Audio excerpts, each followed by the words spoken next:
তাহলে এমআরআই করিয়েছে অনেকবার, কতবার করিয়েছেন জানি এমআরআই? এমআরআই 4বার করেছি। 4বার করিয়েছে। সিটি স্ক্যানও করাইছি। ওনার L45 আর এক্সরে তো কয়বার জানি করাইছি, কোনো গোনাই নেই। দুটো ডিস্কের সমস্যা, L45 আর L5S1, 7.5 মিলিমিটার আর 6.4 মিলিমিটার চলে এসেছে, অনেকটা ড্যামেজ হয়েছে। হ্যাঁ, কোথায় কোথায় দেখেছেন জানি আগে? আগে ফার্স্টে যাইছিলাম উদমপুরে, তারপর এরপরে তো এদিকে নর্মাল অনেকবার যাইছি। এরপরে আবার শ্রীনগরে যাইছি, সিভিলেও যাইছি, কোজেও যাইছি। চেন্নাই ফেনে গিয়েছিলেন? না, চেন্নাই গেছি, শিলচর, এদিকে গেছি, দিল্লি গেছি। দিল্লিতে গিয়েছেন। কত বছর হয়েছে বেতনে আপনি? 7 বছরের উপরে গেছে। 7 বছর। আমি পেনশন আছি তো 6 বছর গেছে।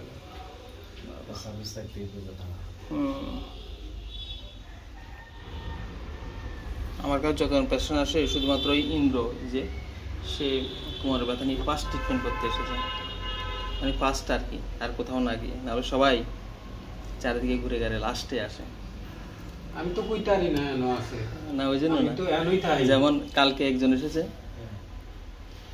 তো করছে, আমি বলছি আগে তাহলে শিলচর দেখিয়ে আসুন, আগে চারিদিকে দেখিয়ে আসুন, নাহলে বিশ্বাস হবে না, এই হবেই না। চারিদিকে ঘুরে গেলে মানে লাস্ট অপশান। এই জন্য আমরা বলি আর কি, মানে আমিই বলি যে আর কোথাও দেখানোর বাকি আছে কি, যদি অন্য কোথাও দেখানোর। মোবাইলে দেখতেছে না, আমি দেখছি না, আমার মিসেসে দেখতেছে না, আইছি অন্য কোথাও দেখানোর বাকি থাকে তাহলে ওখানে দেখিয়ে আসো আগে। আমি এনো 2007 এর থেকেই উদয়পুরেই আছি, সঞ্জীবনে। 2007 থেকে না? আমার মেয়ে পড়তো তো বিবেকানন্দ স্কুলে পড়তো। 2007 তো আমি পড়তেই যাইনি। আমি দেখি আমার এখানে স্টাফ একজন আছে বাবু, দিক দিয়ে নাই আমি এরকম বলছি, তোমার বাড়ির পাশে দিক দিয়ে নবজীবন ক্লিনিক একটা আছে, নবজীবন ক্লিনিক আগরতলা নাম। আচ্ছা,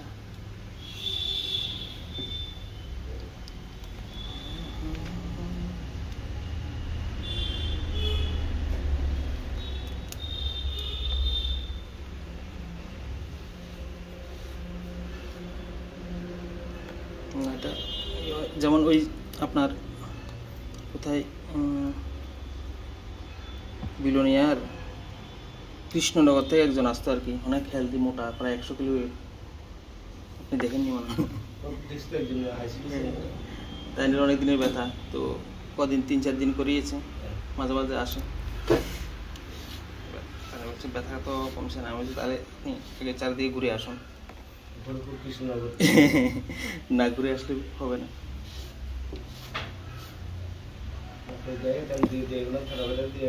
হ্যাঁ, একটু ধৈর্য ধরতে হয়, মানে তোমার 10 বছরের ব্যথা, এলোপ্যাথকে তুমি 10 বছর সময় দিয়েছ। তুমি যদি মনে করো যে আরে এখানে তো 2 দিন এখানে কমলো না, কিন্তু এলোপ্যাথের যে তুমি 10 বছর দেখিয়েছো তখন তো কিছু বলছো না। গরম লাগলে বলবেন। হ্যাঁ,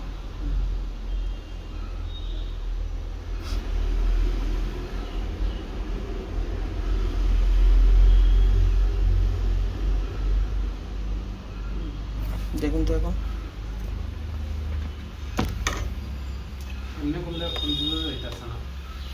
উঠে দেখুন, ঝুঁকে দেখুন তো নাই তো। বসুন, আবার বসুন তো।